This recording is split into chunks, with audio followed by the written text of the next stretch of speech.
In this campaign season, we're likely to hear about life inside the White House. Our guest today, one of the very few in a position to do so, and he'll be talking about life after the White House. With us in Dallas, the 43rd President of the United States of America, George W. Bush. Uncommon Knowledge, now.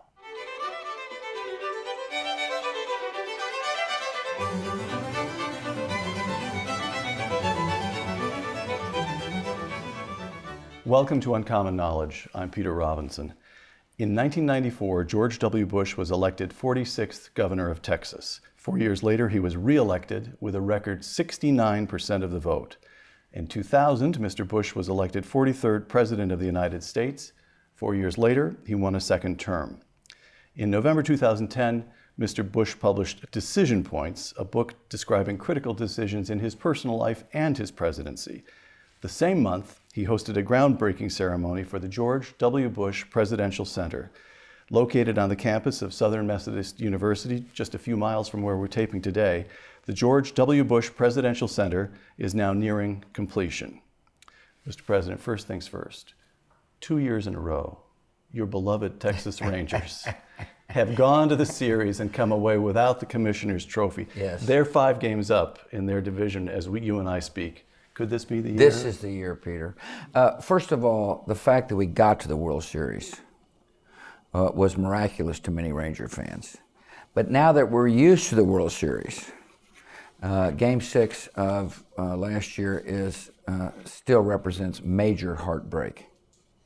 I mean, it was one. You were there, weren't you? No, I wasn't there. I was there for the home games, but this was in St. Louis.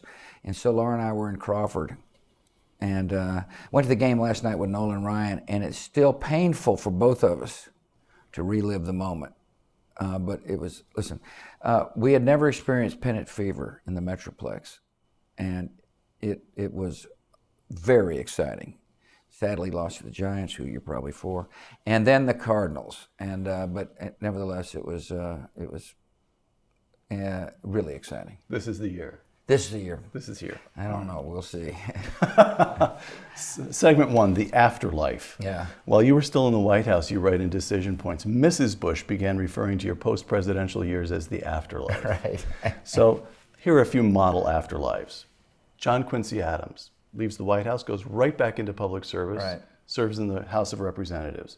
Bill Clinton, former President Clinton, places himself right in the media center of the world, New York City. On the other hand, you've got Harry Truman. He goes home to Independence, Missouri, sets himself up, totally satisfied being a prominent citizen of Independence, Missouri, and nothing else Right. for the rest of his life. How did you think through what you wanted to accomplish in your afterlife? Well, the other person who has served as a role model for me for a long time is George H.W. Bush, who famously said, once you leave the stage, you stay off the stage. And I thought long and hard about that, and decided that the not being on the stage was something I was comfortable with.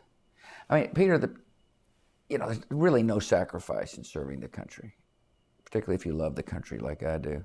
But if there is one, it's loss of anonymity, and to a certain extent, I'm trying to, or as best as I can, trying to regain it. Secondly, I think it's bad for the presidency to have former presidents bloviating, opining, or telling people how it ought to be done. And so I'm this is a rare occasion for me, and I'm thankful you're here. But I really don't want to be in the public eye anymore, and feel a certain sense of liberation not being out there. You like it better. You like it better. I really do. I mean, look, 8 years was awesome, and I was famous and I was powerful, and but I have no desire for fame and power anymore. I don't want to undermine our president, or whoever is president. And a former president can do that. And I think it's bad for the presidency itself. And so I'm pretty content.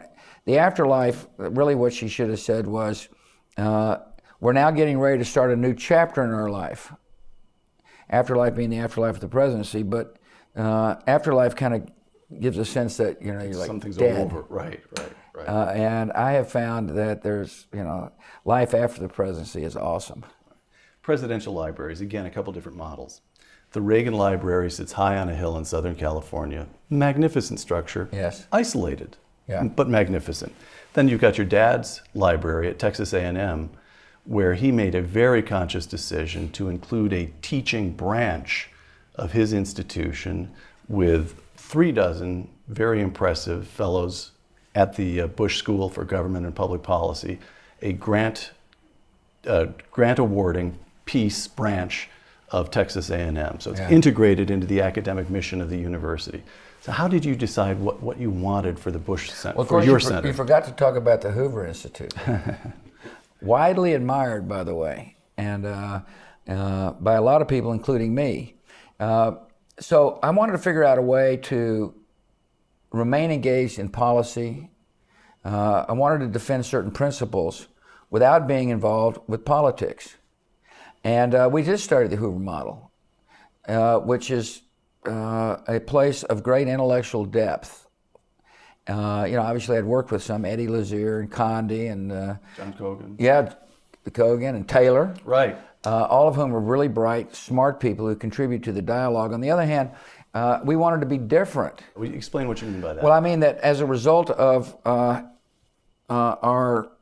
kind of strategizing on certain issues and our defense of certain principles, there are tangible results, meaningful results in people's lives being changed that we can point to. And so anyway, I want to be involved with, for example, the defense of human freedom. It's a principle I believe is important. And I also thought we ought to be involved with higher education. I thought it'd add oomph to our programs. And so I began to look around, and SMU approached us. Laura went to SMU, Karen Hughes went to SMU, Harriet Myers went to SMU. So I knew a lot of people had gone to SMU. SMU happens to be located in the heart of Dallas. They've got an alumni base that is active and willing to spend money. They were willing to contribute 14 acres of land in the heart of Dallas. And as importantly, they were willing to negotiate a governance structure, which meant we were a part of SMU, but the course of the Institute was not going to be determined by SMU. Right. And that's important. Right. And we studied the Hoover model, by the way, to determine the degree of independence that one can achieve once you become associated with higher ed. Last question before I want to go through these. You mentioned human freedom. Right. And I want to go through a few of those. Last question. Undergrad at Yale, business school degree at Harvard. Mm-hmm. Baylor's closer to Crawford. Yeah. So SMU. Well, there must have been a bidding process there. A little slight. Baylor, yeah, they were in serious contention, but it turns out that SMU, for a variety of reasons, some of which I just outlined, right, became the ideal position. One of the things that makes us unique is that we're in the middle of a big city that's easy to access, and we've got pretty good convening power. So like when the Dalai Lama came down as a gift to the Bush Center, it was easy for him to get here. And so facility of travel also is a part of our consideration. Right. Okay. Segment 2, global health. Yeah. We'll take one of your big initiatives. The Bush Institute has so far committed itself to 6 initiatives. We probably won't have time to get through all 6, but I'd like to talk about a few. Global health, education reform, economic growth, human freedom, military service, and a women's initiative. Yeah. Let's talk about global health. The Institute's Pink Ribbon, Red Ribbon program, and I'm quoting now from the Institute's website, quote, leveraging the President's emergency plan for AIDS relief established under President George W. Bush, which means we've got to step back and talk for a second about PEPFAR. Yeah. The President's emergency plan for AIDS relief. You enacted the program in 2003, committing the United States to spending $15 billion over 5 years, principally in Africa. And as best I can tell, you sit down today and Google around on PEPFAR, and what you get is a unanimous view that it worked. Yeah. According to a 2009 study, this is just one of many studies in the Annals of Internal Medicine, in Africa, the program, PEPFAR, the program saved more than 1 million lives. How did you come to make that decision? This country had never done anything of that scope correct. before. So in life, you got to set priorities. I also believe that a principle worth defending, which we will defend at the Bush Center, is to whom much is given, much is required. I believe we're a blessed nation that is, therefore, have a sense of responsibility to the extent we can to help others. In this case, there was a pandemic destroying an entire generation of people. And I didn't see how I could be president of a powerful, the most powerful, and the richest nation, and not lend our support to saving lives. I mean, it would have been unconscionable not to act. And so I thought it was in our moral interest to act. I also knew it was in our national security interest to act. Much of my presidency obviously was affected by 9/11 and the ideological war that 9/11 represented. In other words, there's an ideological conflict. Right. And the enemy could only recruit and they find hopeless people. I thought it would be very difficult to find anybody more hopeless than a child who mother and dad died of AIDS and wealthy nations did nothing to help. And so I viewed it in our national security interest and our moral interest to put together a strategy that was not paternalistic like many AIDS programs, but one based upon partnership and with a comprehensive strategy in the most affected nations on the continent of Africa, and it worked. And for that, I'm grateful. The Pink Ribbon, Red Ribbon program, now we're talking about the Bush Institute's program to combat cervical and breast cancer. Specifically, the program aims to reduce deaths from cervical cancer in Africa by 24% in 5 years. By the way, what I just read is typical of the kind of thing you read in the Bush Institute website over and over. We have a specific aim. We intend to measure what we do. We intend to be time specific. How will you build on the PEPFAR? Is this you're using relationships you've established in Africa? Well, it's actually our ability to lay out a strategy. In other words, it's important for people to understand that many women who've got the AIDS virus also get the virus that causes cancer, and that is not much to detect. In other words, all it requires is an effort. Secondly, we convinced the State Department to allow us to add the cervical cancer component to the AIDS component on the platforms that already exist. So you're adding a test. Adding testing a test. is already going on. And thirdly, we've convinced drug companies and others to join us in a collaborative effort. We started very much like PEPFAR. We started with, starting with the most affected nations where we know leadership will step up. And so Zambia is where we started. First Lady of Zambia is very much involved with encouraging screening and helping develop an infrastructure that enables women to be screened. About 15,000 or so women now have been screened in Zambia in the first couple of months of the program. So there's a lot of awareness that's taking place. The idea is to go to 3 or 4 affected countries and hopefully spawn copycats. I mean, we don't need to be the author of in every country, but we'd like to be the catalyst for others to say, wow, this initiative works. Therefore, let's join the joint venture the Bush Center's put together, or let's copy what the joint venture's done. And what I tell people who've contributed to our institute is that 5 years from now, we'll be able to show you that thousands now live. And I challenge them by saying, do you think it's worth it? Does the human condition matter? One of the principles that we defend at the Bush Center is all life is precious. Now, that's very controversial in the political arena. It shouldn't be, but it is, because obviously it connotes all kinds of issues. But I think it's a principle that makes that helps define America in many ways. You said you don't mind being a former president. Yeah. And yet when I hear you talk, you enjoy using what's left of you of the bully pulpit. Well, I do to a certain extent, but people listen to you because you're you. People will give money. You can energize this program because of what you can. And one reason I think I can is because people realize it is apart from the political process. Right. Either you're in or out of politics, Peter, and I've chosen to be out. I mean, you can't be halfway. And given the environment today with all the blogs and this, that, and the other, I mean, it's like, I told, it's a pretty unattractive metaphor, but I said I crawled out of the swamp. And I'm not crawling back in. And I'm interested in politics. I'm a supporter of Mitt Romney. I hope he does well. But he can do well without me. Last question on Africa. Let me quote to you Dambisa Moyo. Dambisa Moyo is a Zambian author, economist, trained at Goldman Sachs. And she's a little leery of the AIDS.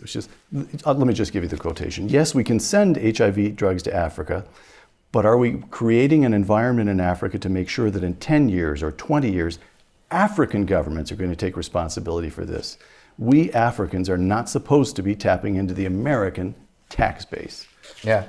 She's probably right in the long run. In the short run, they needed to tap into the American base. They need somebody to pay for the antiretroviral drugs. Now, Africans are responsible for developing the infrastructure so the antiretrovirals make it, beyond the reaches of the capital, for example. But one of the parts of the strategy in PEPFAR was to convince African governments to develop a strategy and the tactics that would work. And behind the U.S. effort is a infrastructure that's now developing by Africans, and so it's coming along. Absolutely, but the question is, what would happen if the Americans didn't intervene, and therefore, by the way, the rest of the world following, right? And thousands, if not millions, would have died, and then you would have had a continent where an entire generation of people had been wiped out, and then you had been dealing with a lot bigger problems. Right. From an article earlier this month in the Dallas Morning News, quote, "At home, there's still no consensus about the record of George W. Bush. In Africa, he's a hero." I don't know how to ask this question without making it sound crass, but does it irk you that you and your administration don't get more credit? Doesn't bother you at all? Look, my time as president is over. I did what I did. I wrote a book, and people are really interested to find out why I decided what I decided. They ought to read the book.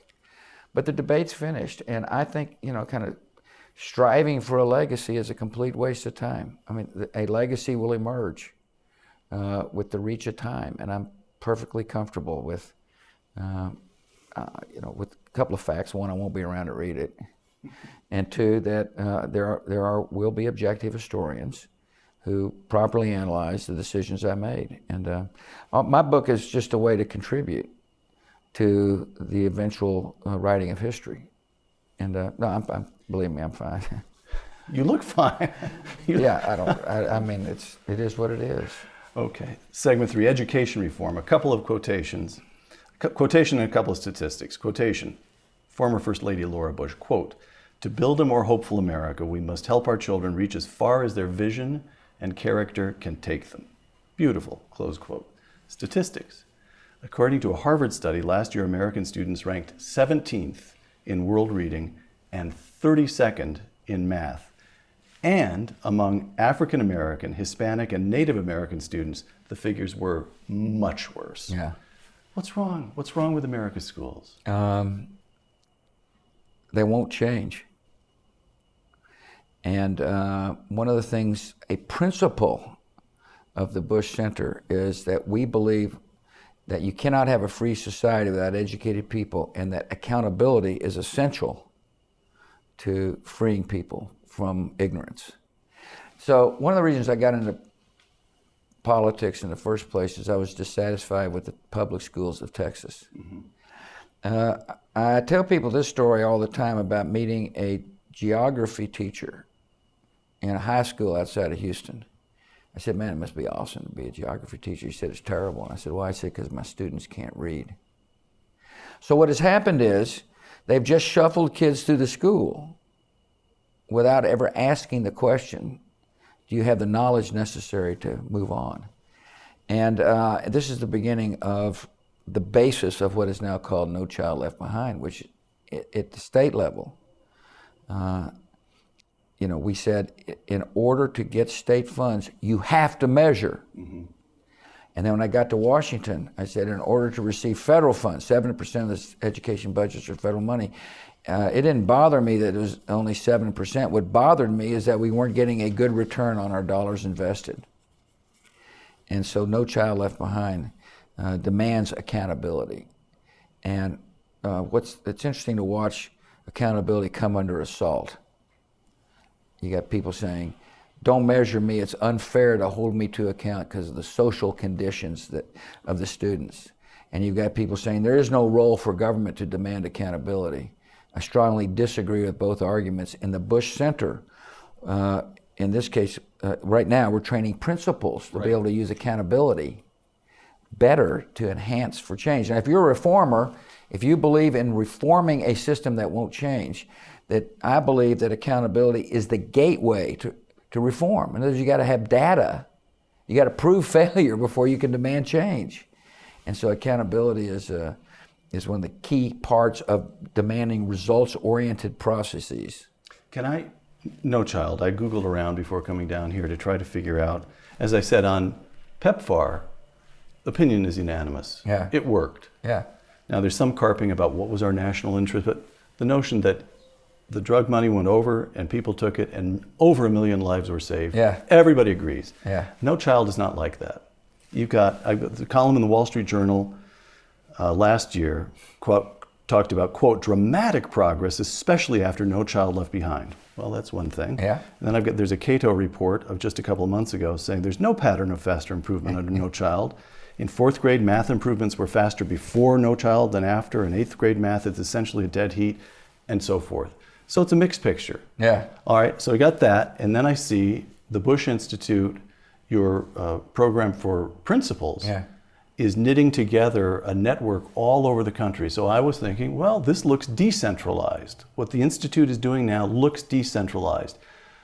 I may be overreading all this, but is the right? I am.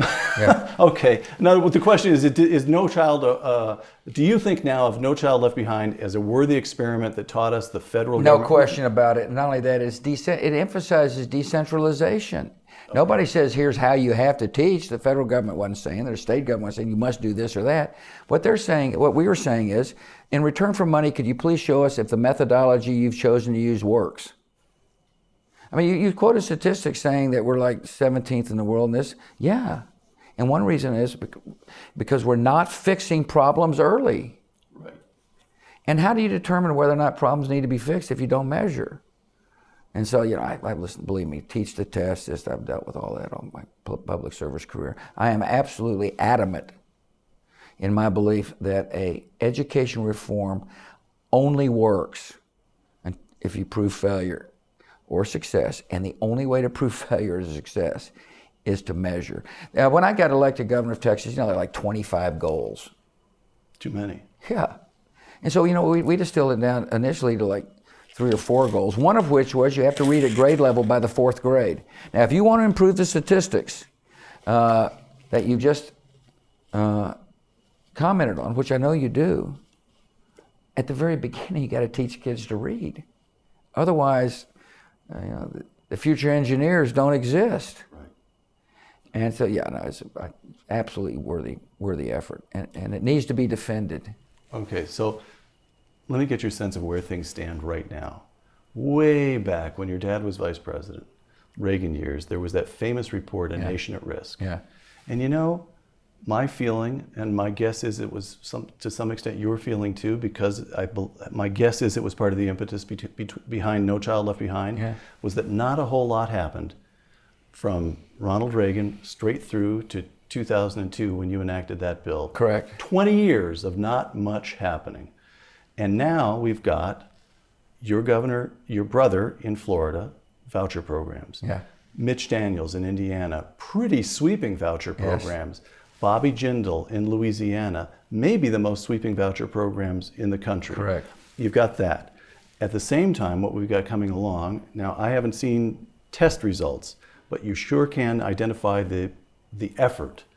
You've got digital learning initiatives. Absolutely. From the Khan Academy online to these rocket ship schools out in my neck of the woods near San Jose, to the News Corporation has just put $1 billion into K-12 digital education.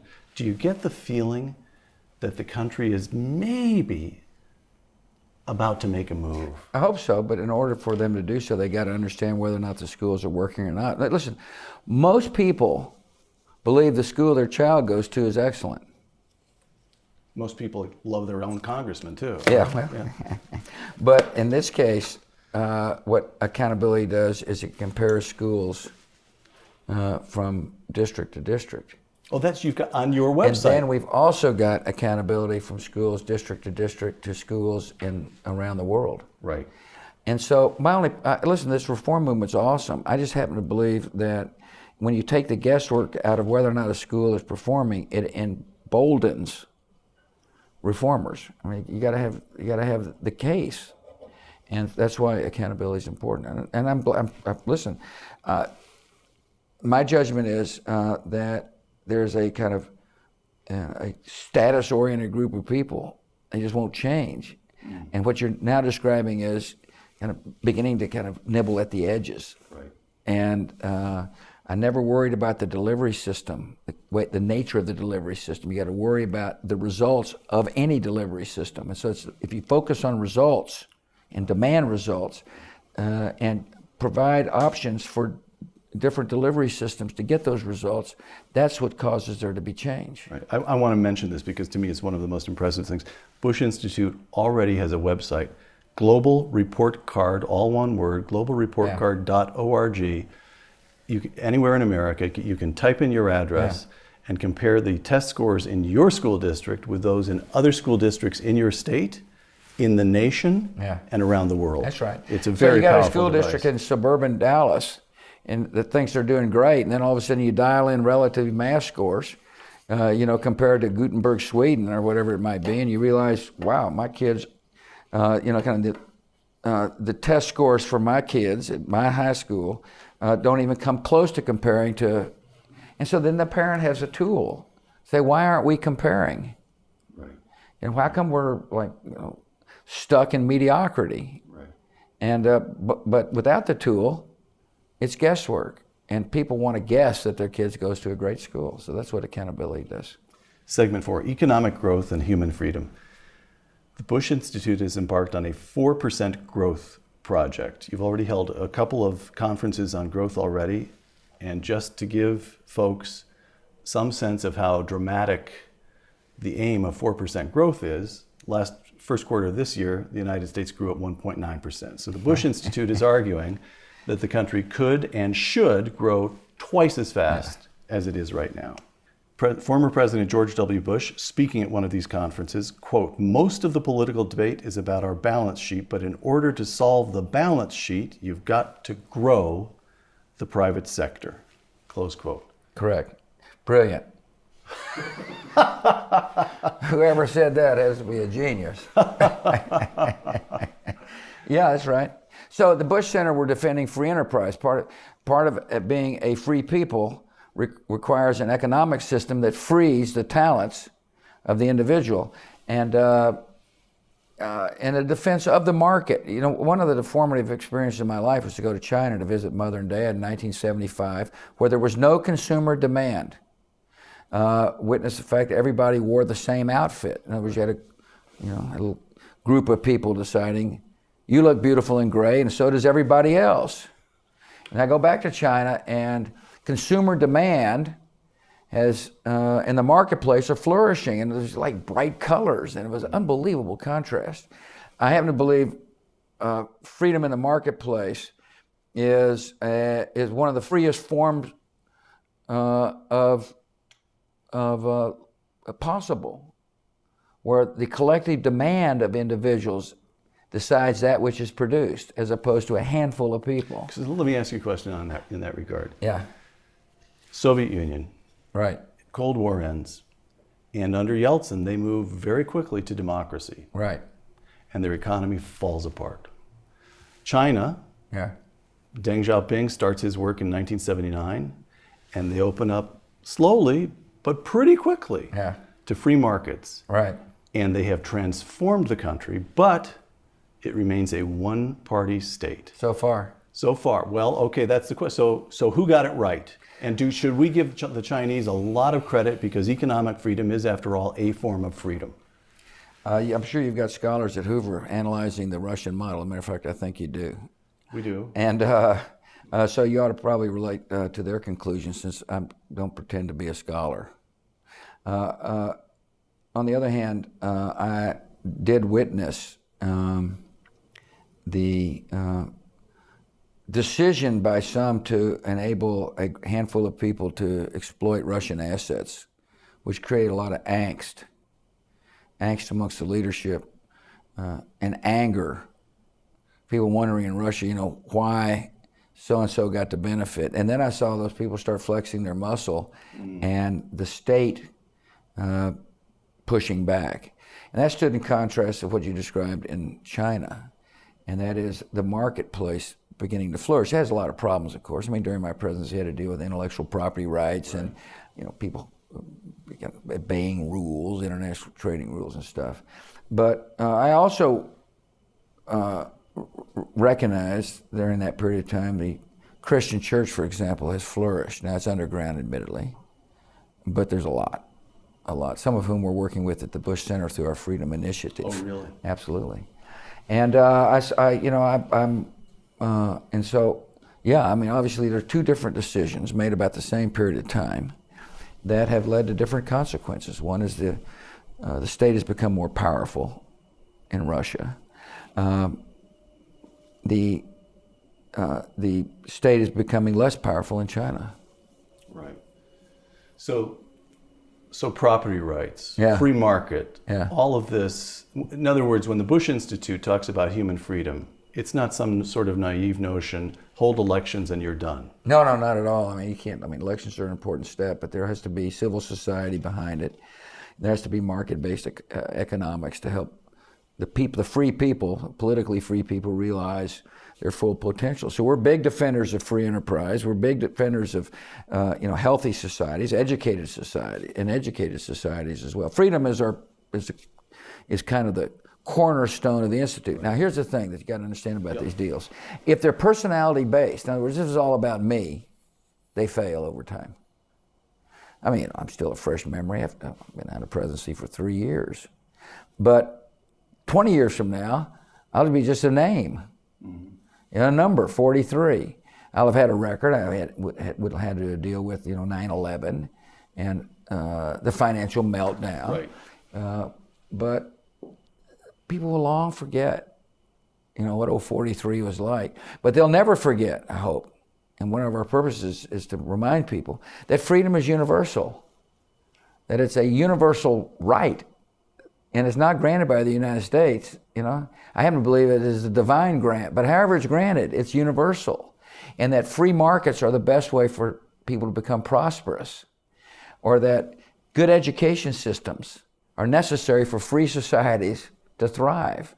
And so those principles, when defended through action programs in our case, but through writings in your case at Hoover, far outlast the individual. And that's why the Bush Institute will be enduring. So, for example, Iraq's in pretty good shape. Here's my argument. I'm just testing this. It's occurring to me for the first time. So if I get this wrong, just kick me right in the backside. Right. But Iraq, as best I can tell, Americans aren't all that popular in Iraq. They were happy to see it. That's complicated, but they were happy to see us go when we left. But under John Taylor, you're Undersecretary of the Treasury, new currency. Yeah. Property rights that were fairly well established under existing law, and the law was simply begun to be administered fairly and justly again. Yeah. The Kurds got away quickly with they've invented or had underlying a reality of a kind of two-party system right away. So you've got this political system, elections are working, property rights are working, there are markets now which are extracting.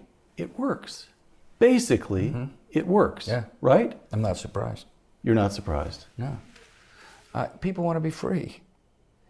I mean, kind of implicit, I know this isn't your question, it had to be planted by somebody else, because implicit in the question is the kind of this near snobbery that basically says if you don't look like me or worship like me, you can't be free. There's kind of a surprise that people different from us are making the difficult choices for free society. Surely there's a long way to go, but the road to democracy is itself unbelievably bumpy and difficult. I mean, Gandhi's relatives were enslaved 100 years here. Right. And so there needs to be a patience and a firm belief that people, regardless of whether they're like Americans or not, want to live in a free society, and an understanding that only free societies yield to peace. So like, if we're in an ideological war, which I think we are, that the only way for there to be lasting peace is for there to be free societies, which ends up marginalizing the ideology of hate. But it's a hard path. And by the way, what I've just described to you is going to be defended at the Bush Institute, but it is a different foreign policy from the past, which was one that said what mattered to U.S. interests was a stable region. Right. But on 9/11, stability didn't work. Right. And so we're going to actively advance freedom way after I leave. Depart the earthly shackles. You're looking pretty healthy. You're looking pretty healthy. Yeah, feeling pretty good. Okay, so the Arab Spring. Yeah. You introducing one of these conferences on freedom. Yeah. This is pretty interesting to me. First of all, 2 quotations. Your second inaugural address, quote, "The survival of liberty in our land increasingly depends on the success of liberty in other lands." Correct. That may be the central line from that speech. Right. The other one, of course, was that, I have to paraphrase, but where we see tyranny, we got to resist it. Right. President George W. Bush opening the Bush Institute's conference on the wave of freedom, early lessons from the Middle East in May of last year, quote, "One of the dangers for the freedom movement around the world is that the United States grows weary." Yeah. We've had enough. Yeah. We have had enough. Correct. And that concerns you. Well, what concerns me is isolationism. And there's been a tendency in our country to become isolationist. Over and over again. Yeah, over and over again. And you hear it. It's too hard, or, do we really care? It's like you said on PEPFAR. You're right. People said, what interest is it of ours to spend taxpayers' money to save lives for people who we'll never know? And the interest is that we become a better nation, in this case, when we defend human life. Mm-hmm. And it also happens to be in our interest, in my judgment. Mm-hmm. But it's the same thing about freedom movements. And we're concerned at the Bush Institute that the country will say it doesn't matter whether a society is free or not. And our argument is it matters a lot to our own self-interest and our national interest, and therefore, to the extent we can, we will put programs in place that advance freedom and work with people that remind our country that our isolationist past led to dire results. Okay. The Egyptians are giving us a case study Yeah. in democracy, in the absence of property rights, due process. What do you do? All right. Great Islamic scholar Bernard Lewis. Yes, fine man, by the way. Amazing man. Yeah, and by the way, he's 91 or 92 and going strong. Good. So you could be running this Bush Institute for years to come. Well, that'd be 25 more. That'd be good. There you go. Quarter of a century. So this is Bernard Lewis in February 2011. Quote, "I don't know how one could get the impression that the Muslim Brotherhood is benign. In genuinely fair and free elections, the Muslim parties are very likely to win, and I think that would be a disaster." Close quote. In Egypt, in the presidential election, the candidate of the Muslim Brotherhood has now won. Correct, 51-49. Disaster? And I think democracy is never a disaster. The disaster, of course, is that people would suspend or forego the institutions that are required for democracy to thrive, and go back to the era where people's voices didn't matter. In other words, one of the things that we ought to be insisting upon, we the free world, is that there be certain elections. In other words, 4 years from now, I don't know whatever the term is, but there ought to be certainty that the people then get to go to the ballot box to decide whether or not the current winner fulfilled his promises. Right. So I think people ought to investigate carefully the promises made, and then help enable the Egyptian people to hold people to account for either meeting their promises or not. So more democracy, not less. I think so, yeah, absolutely. Okay, so you'd say... So the United States ought not to be in a position to say, okay, we're for elections just so long as the guy we want to win wins. What we ought to be saying is that we're for elections and give the people a chance to express themselves. I haven't studied the platforms of these candidates, but I bet they're mainly about improving the lives of their fellow citizens. War doesn't improve the lives of their citizens. I doubt you're going to see a candidate say, please vote for me, I promise you conflict and bloodshed. Right. The people say, wait, no, we're not interested in you. I do know something about the elections that took place in Gaza. I was insistent upon elections because I believe that the democracy is the only way for there to be peace. And the idea of two democratic states living side by side, in my judgment, was a strategic vision that would best lead to peace. But you can't have a democracy in Gaza or the West Bank without elections. Right. And the institutions that proceed and follow elections, civil society. So Hamas wins, right? But look at the platform is what I would tell people. It was better education, better social services, and by the way, we're sick and tired of a political system that produced people like Arafat that turns out was there for his own self-interest, not the interest of peace. Well, Hamas wins. And then militant Hamas takes over, kicks out the reasonables, and I don't think Hamas will get much of a vote in Gaza now that the leadership has failed the people. And my only point is that there needs to be certainty in elections, and that at the same time we ought to be helping build civil society. This is why Laura and I are involved with helping Egyptian women, because we believe women will lead the democracy movement in the Middle East, and we want women to have the mentors, U.S. mentors. We want them to understand how best to develop civil society, though with Egyptian flavor to it. Right. We want them to attract other women to their cause, to provide solace and comfort and strength. And so this is our contribution to the democracy movement. So whatever else the United States, you left office a while ago, but whatever else the State Department ought to be saying to Egypt right now, it ought not to be saying to the military, shut this thing down. On the contrary, it ought to be saying, you do what you need to do to secure the country, but more democracy, not less. Yeah, look, the people went to Tahrir Square because they don't like a system that was shut down. Right. They had to live in a system that shut them out for a long period of time. And that I think it's really important that we stand by the principle that when the voices are heard, peace is yielded over time. And look, one of my favorite stories about my presidency is my relationship with the Japanese Prime Minister Koizumi. And so he calls me on September the 12th.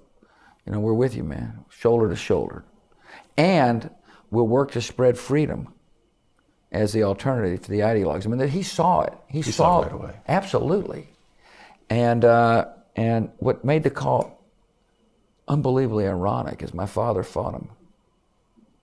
And this guy didn't go to college so that he could become a bomber pilot to bomb the Japanese. And now the sons are keeping the peace. So you got to ask the question, why? What happened?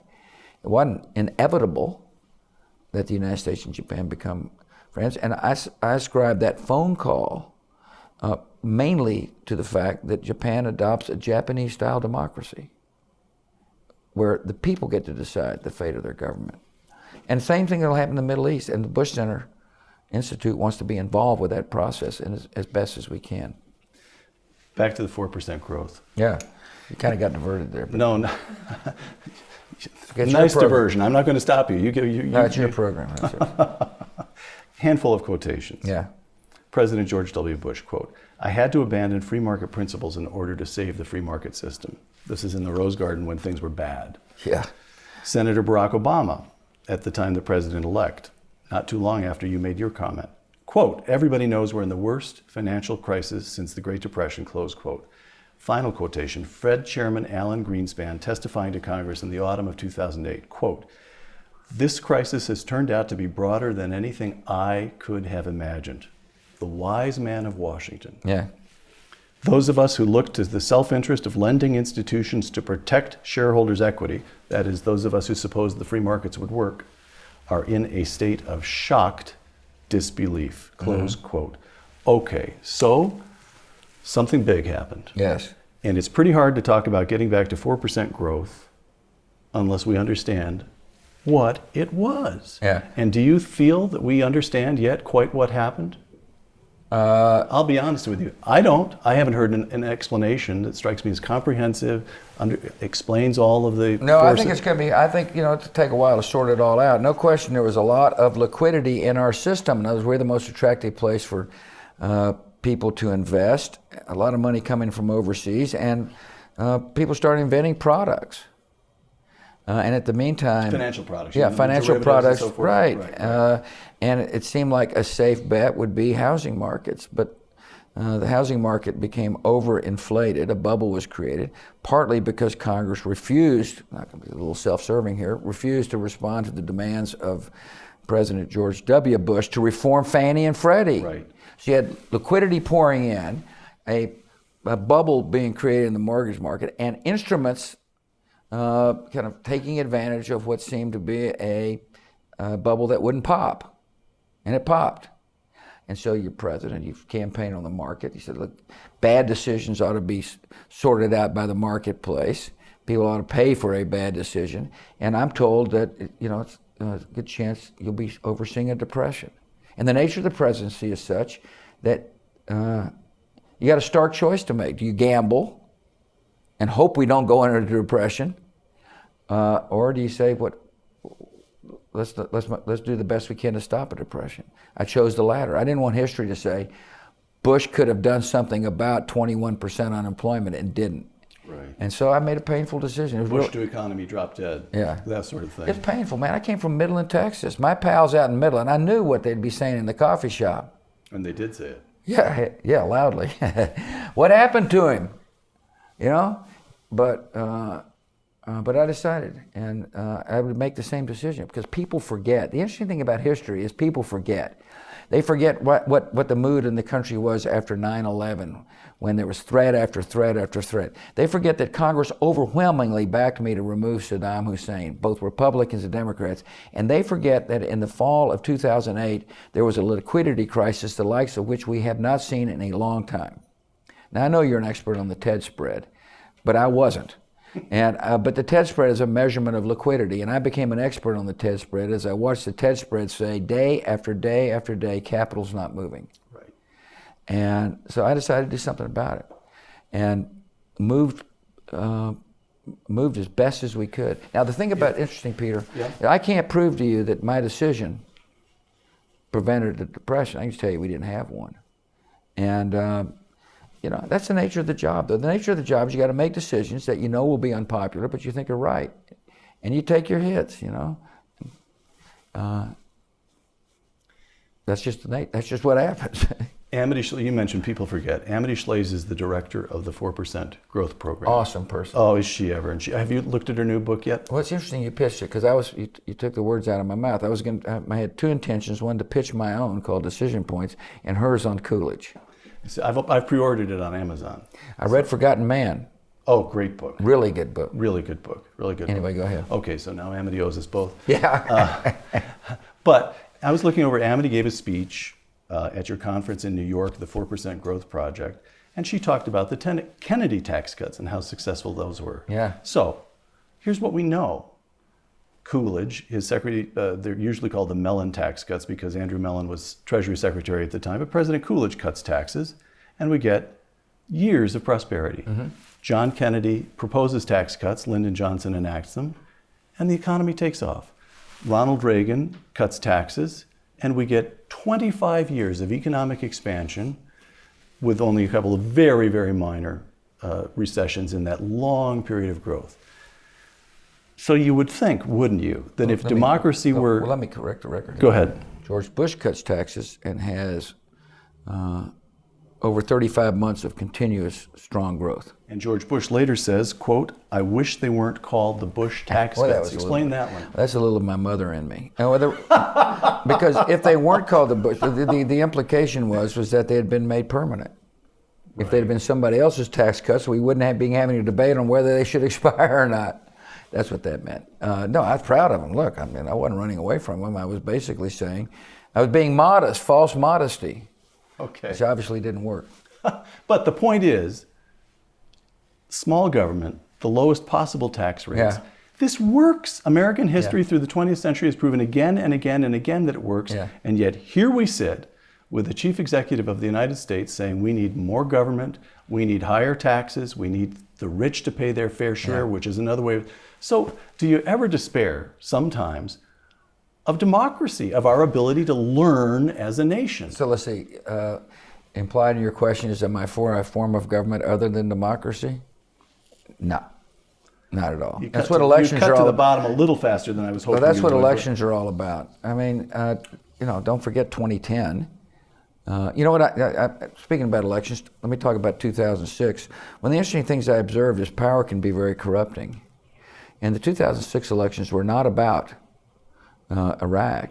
They were about the failure of Congress to, for example, reform Social Security. Mm-hmm. And I say corrupting, not in a money sense. I mean, a lot of times Congress basically says, I don't want to do this because I might not get reelected. That's what I'm talking about. Right. And so the big problems facing us right now are what's required to grow the private sector, and will we have the political courage to deal with the unfunded liabilities inherent in the entitlement programs? And so if you ask about private sector growth, this is what we're doing at the Bush Center, for example. You got to focus on a couple of things. One, small businesses, since they create most new jobs. The current income tax code is about raising income taxes, by the way. You affect small business growth because most small businesses pay tax under the income tax, personal income tax. People don't know that, but most small businesses are subchapter S's or limited partnerships. So you run up the top rate, you're affecting the majority of the job creators. In the 4% growth book, we talk about the need for trade. We talk about the need for reasonable immigration policy. This is a book that'll be published in July, yeah, mm-hmm. And another book to tout. And anyway, written by, not by me, written by people with a lot more credibility than I have, like Nobel Prize winning economists. So this is our action plan. Remember I told you we're action oriented. Right, so it's one thing to hold a conference, and those are good, but it's more important to produce results. And one of the results is this book that we hope people pay attention to. And it's a belief that the private sector can grow a lot more robustly than it's growing, and the aspirational goal is 4% growth. And tax policy obviously is an important part of growing the economy by 4%. And you're right, that's the debate for 2012 is basically more government versus less government. Military service. The Bush Institute is dedicated to, quote, serving and honoring those who risk their lives to extend freedom to others.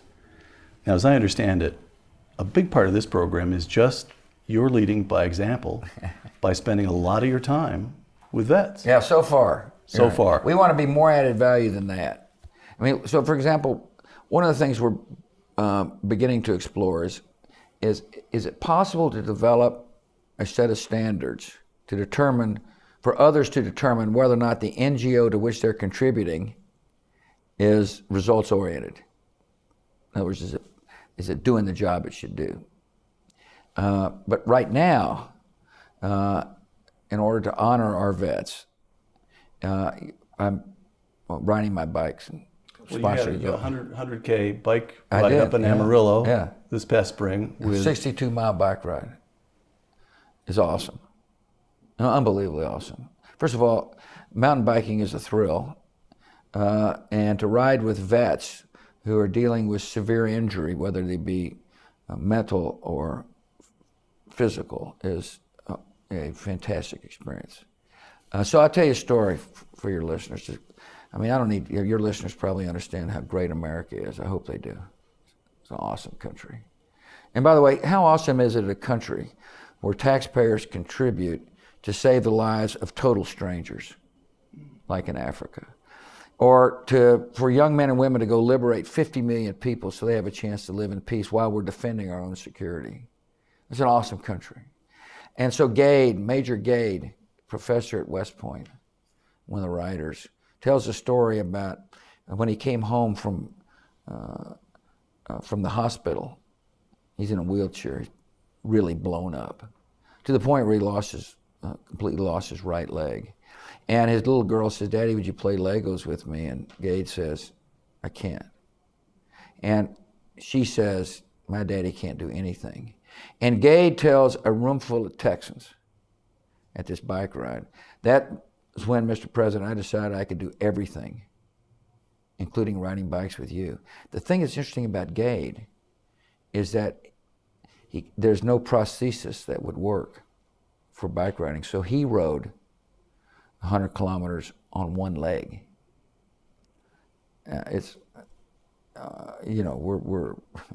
We're a great country that produces people like Gade. Military service. This takes me back to a conversation I had when you were office with David Chu, Yeah. who was your Undersecretary of Defense for Personnel. I remember him. Okay. This is something that's been on my mind ever since, and I can't think my way through it. Maybe you can.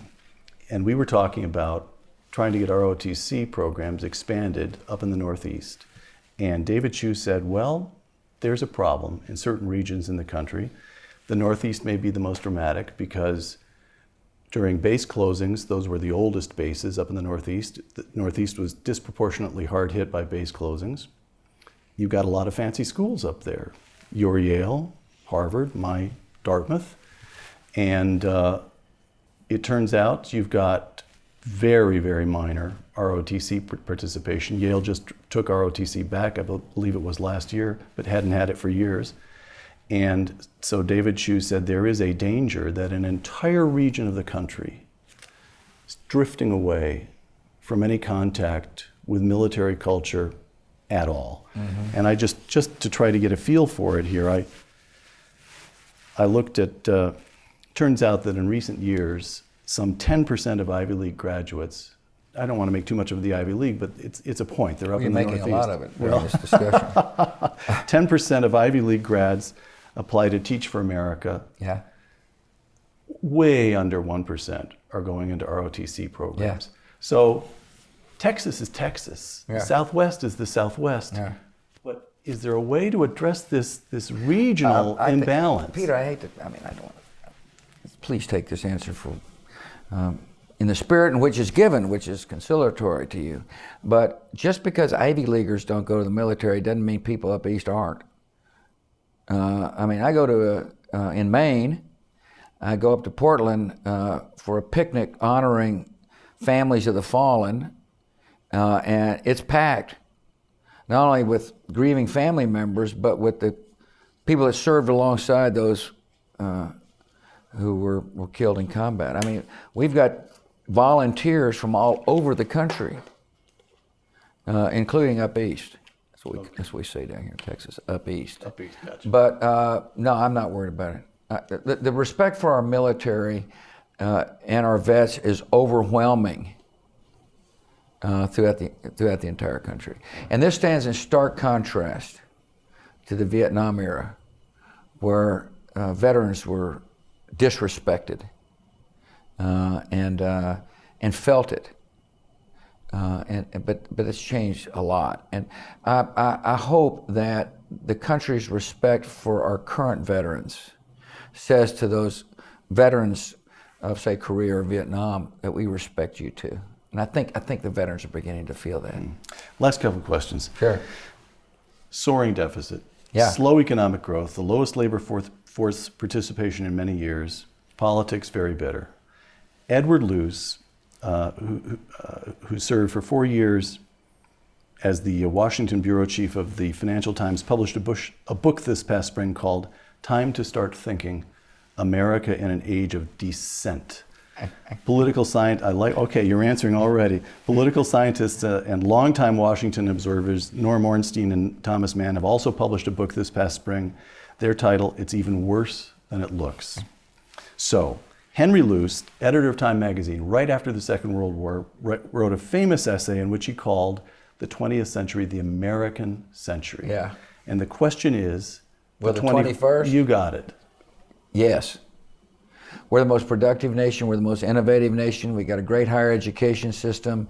We got a lot going for us. And no doubt in my mind that we'll recover from where we are, and that the United States will continue to be the economic leader, and hopefully a leader in just causes. And look, we've been through days of malaise before. And there's nothing wrong with it, but I'm not a part of the hand-wringers about America. Two last questions. You're known as a very avid reader of history. What have you got on your bookside table these days? I am reading a history of Joe DiMaggio's hit streak. Really? Yeah, that's good. I have got on my, we don't have book stands anymore. We've got iPads. Okay. I mean, please. I'm a little behind on that stuff. Yeah, okay. you're kind of stuck. Right. Anyway, The Great Debate, compromise of Henry Clay forged right before the Civil War. I'm looking forward to reading a book that was just given by a fine book critic on the Alamo. I believe you just gave me that. I did just give you that. But I'm still reading quite a bit and enjoy it a lot. Okay. Last question, promise. This really will be the last question. I've lived in California 20 years. Yeah. I come to Texas, and there's something about this place. The flags you see, people flying from their homes, the sense of openness. And yet, I do notice that your mom and dad spend their summers up in Kennebunkport. Yeah. It gets warm down. It's 103 degrees outside right now. Yeah. And you go on vacation, and you leave Dallas for Crawford. You don't leave Texas. You go deeper into Texas. Yeah. What's Texas mean to you? I tell people, my dad bequeathed me 3 great gifts. An awesome name and unconditional love. No money, and being raised initially in West Texas and then in other parts of the state. A Texan is somebody who's got a attitude that is a little different, it seems like to me. It's a can-do attitude. It's a very entrepreneurial state. There's a culture here which, if you come from like California, if you're fortunate enough to move here, you'd become a Texan faster than you could possibly imagine, because we got a very strong culture. It means a lot to be a Texan. There was no doubt in my mind, and no doubt in Laura's mind, that we'd be coming home to Texas. We love it here. We're comfortable here. We got a lot of friends here. This state is doing very well. Some of it has to do with our natural resources, but a lot of it has to do with limited government.